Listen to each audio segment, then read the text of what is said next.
सशर्त कथन और विलोम। आओ जाने। जो कथन यदि तो रूप में लिखे जाते हैं उन्हें सशर्त कथन कहते हैं। सशर्त कथनों में यदि से आरंभ होने वाले कथन को पूर्वांग अर्थात पूर्वार्ध तथा तो से आरंभ होने वाले कथन को उत्तरांग अर्थात उत्तरार्ध कहते हैं। उदाहरणार्थ, समचतुर्भुज के विकर्ण परस्पर लंब समद्विभाजक होते हैं। ये कथन है। ये कथन सशर्त कथन में निम्नानुसार लिखते हैं। यदि दिया गया चतुर्भुज समचतुर्भुज हो तो उसके विकर्ण परस्पर लंब समद्विभाजक होते हैं। यदि कोई सशर्त कथन दिया गया हो और उसके पूर्वार्ध और उत्तरार्ध की अदला बदली करने पर प्राप्त कथन को मूल कथन का विलोम है ऐसा कहा जाता है। दिया गया सशर्त कथन सत्य हो तो उसका विलोम भी सत्य होगा ये जरूरी नहीं है। नीचे दिए गए उदाहरण देखिए। सशर्त कथन: यदि कोई चतुर्भुज समचतुर्भुज हो तो उसके विकर्ण परस्पर लंब समद्विभाजक होते हैं। विलोम: यदि किसी चतुर्भुज के विकर्ण परस्पर लंब समद्विभाजक हो तो वो चतुर्भुज समचतुर्भुज होता है। उपर्युक्त उदाहरण में मूल कथन तथा उसका विलोम दोनों भी सत्य हैं। नीचे दिए गए उदाहरण देखिए।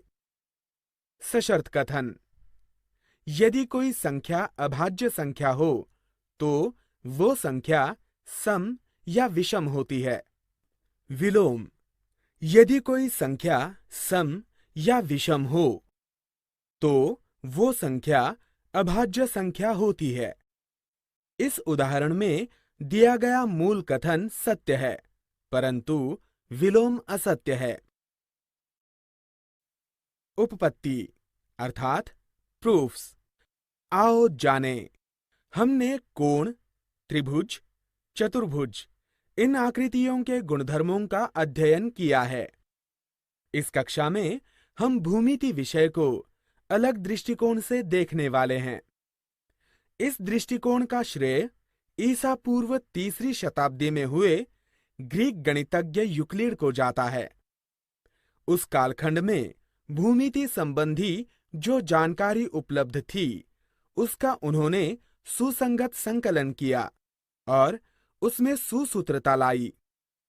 उन्होंने प्रमुखता से ऐसा दर्शाया कि यदि कुछ स्वयं सिद्ध तथा सर्वमान्य कथनों को अभिगृहित अर्थात पोस्टुलेट्स के रूप में स्वीकार किया जाए तो उसके आधार पर तर्कशुद्ध रचना द्वारा नवीन गुणधर्म सिद्ध किए जा सकते हैं।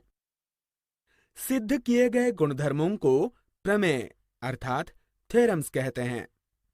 यूक्लिड द्वारा बताए गए अभिगृहित में से कुछ अभिगृहित निम्नलिखित प्रकार से हैं। 1. एक बिंदु से होकर असंख्य रेखाएं जाती हैं। 2. दो भिन्न बिंदुओं से एक और केवल एक ही रेखा जाती है। 3. किसी भी बिंदु को केंद्र मानकर दी गई त्रिज्या का वृत्त बनाया जा सकता है। 4. सभी समकोण परस्पर सर्वांगसम होते हैं। 5.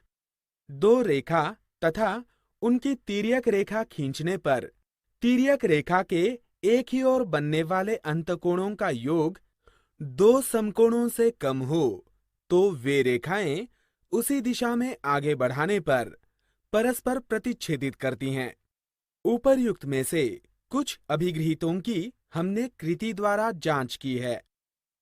कोई गुणधर्म यदि तर्कसंगत रूप से सिद्ध होता है तो वो गुणधर्म सत्य माना जाता है। इसके लिए किए गए तर्कसंगत विन्यास को उस गुणधर्म की अर्थात प्रमेय की उपपत्ति अर्थात प्रूफ कहते हैं। कोई सशर्त कथन सत्य है ऐसा सिद्ध करना हो तो कथन के पूर्व को दत्त तथा उत्तरार्ध को साध्य कहते हैं। उपपत्ति के प्रत्यक्ष तथा अप्रत्यक्ष ऐसे दो प्रकार होते हैं। एक दूसरे को प्रतिच्छेदित करने वाली दो रेखाओं द्वारा बनने वाले कोणों के गुणधर्म की प्रत्यक्ष उपपत्ति दी गई है। प्रमेय।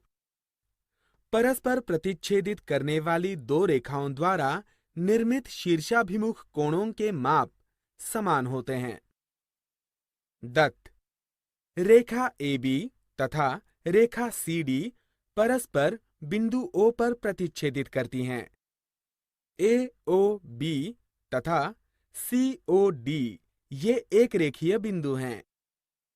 साध्य। 1. कोण AOC बराबर कोण BOD। 2. कोण BOC बराबर कोण AOD। उपपत्ति। कोण AOC धन कोण BOC बराबर 180 अंश, कारण ये रेखीय युगल कोण हैं। ये हमारा कथन 1 है।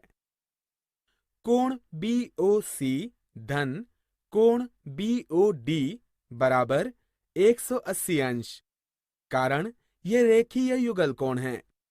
ये हमारा कथन 2 है। कोण AOC धन कोण BOC बराबर कोण BOC धन कोण BOD, कथन 1 एवं 2 से। कोण AOC बराबर कोण BOD। कोण BOC को दोनों पक्षों से घटाने पर। इसी प्रकार कोण BOC बराबर कोण AOD सिद्ध कर सकते हैं। अप्रत्यक्ष उपपत्ति अर्थात इनडायरेक्ट प्रूफ। इस पद्धति में शुरू में साध्य असत्य है ऐसा मानकर चलते हैं। केवल तर्क तथा पहले मान्य सत्य के आधार पर क्रमानुसार